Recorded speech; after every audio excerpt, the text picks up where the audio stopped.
pa nararating, tahanan para sa'kin. Hindi ko pa nakikita, aking palang tutunguhin.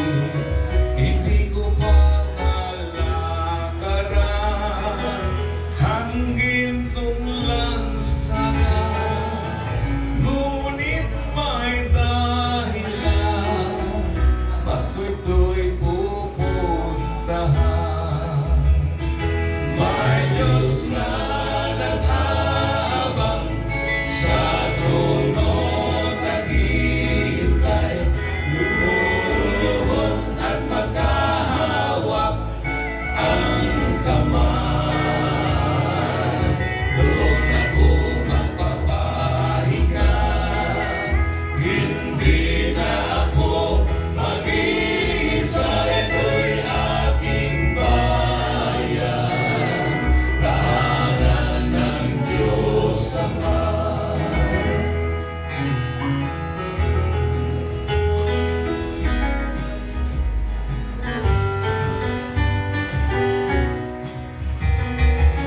Pamilya ko'y nanatili sa aming huling tirahan. Walang bahay doon, kasali pa isang mansyon. Sa aking bagong silid, hindi ako mananatili. Sa trono makikita, sa Ama tayo'y magpupuri. May Diyos na